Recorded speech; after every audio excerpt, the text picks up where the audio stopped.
Hello ಮಕ್ಕಳೇ, welcome back to my channel KTM English.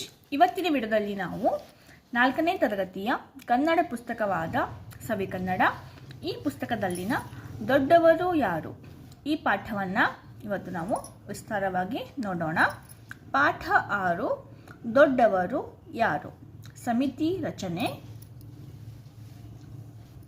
ಒಂದು ಊರು, ಅಲ್ಲೊಂದು ಇಲಿಗಳ ಸಂಸಾರ. ಆ ಸಂಸಾರದಲ್ಲಿ ಒಬ್ಬ ಮಗಳಿದ್ದಳು. ಮಗಳಿಗೆ ತಕ್ಕ ವರವನ್ನು ಹುಡುಕಬೇಕೆಂದು ತಂದೆ ತಾಯಿ ಇಲಿಗಳು ಯೋಚಿಸಿದವು. ಜಗತ್ತನ್ನೇ ಬೆಳಗುವ ಸೂರ್ಯ ಬಹಳ ದೊಡ್ಡವನು, ಅವನೇ ನಮ್ಮ ಮಗಳಿಗೆ ತಕ್ಕ ವರ ಎಂದು ತಾಯಿ ಇಲಿ ಹೇಳಿತು. ಸೂರ್ಯನ ಬಳಿಗೆ ಇಲಿಗಳು ಹೋದವು. ಮದುವೆ ವಿಚಾರ ತಿಳಿಸಿದವು. ಈ ವಿಚಾರವನ್ನು ಕೇಳಿದ ಸೂರ್ಯನು, ನನಗಿಂತಲೂ ದೊಡ್ಡವನು ಇನ್ನೊಬ್ಬನಿದ್ದಾನೆ, ಅವನನ್ನು ಕೇಳಿ ಎಂದು ಹೇಳಿದನು.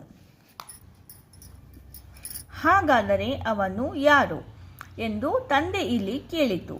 ಅದಕ್ಕೆ ಸೂರ್ಯನು, ಮೋಡ ನನಗಿಂತಲೂ ದೊಡ್ಡವನು ಎಂದು ಹೇಳಿದನು.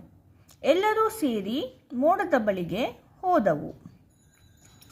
ಮದುವೆ ವಿಚಾರ ಕೇಳಿದ ಮೋಡವು, ಇಲ್ಲ, ನನಗಿಂತ ದೊಡ್ಡವನು ಬೆಟ್ಟದ ರಾಜನಿದ್ದಾನೆ, ಅವನಲ್ಲಿ ಹೋಗಿ ಎಂದು ಹೇಳಿತು. ಬೆಟ್ಟದ ರಾಜನ ಬಳಿಗೆ ಇಲಿಗಳು ಹೋಗಿ ವಿಷಯ ತಿಳಿಸಿದವು. ಆಗ ಬೆಟ್ಟದ ರಾಜ, ನನಗಿಂತಲೂ ದೊಡ್ಡವನು ಮತ್ತೊಬ್ಬನಿದ್ದಾನೆ, ಅವನೇ ಇಲಿರಾಯ, ಅವನಲ್ಲಿಗೆ ಹೋಗಿ ಎಂದನು.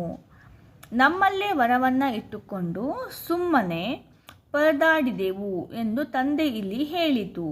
ನಮ್ಮ ಮಗಳಿಗೆ ಇಲಿರಾಯನೇ ತಕ್ಕ ವರ ಎಂದು ತೀರ್ಮಾನಿಸಿ ಮಗಳನ್ನು ಇಲಿರಾಯನಿಗೆ ಕೊಟ್ಟು ವೈಭವದಿಂದ ಮದುವೆ ಮಾಡಿದವು.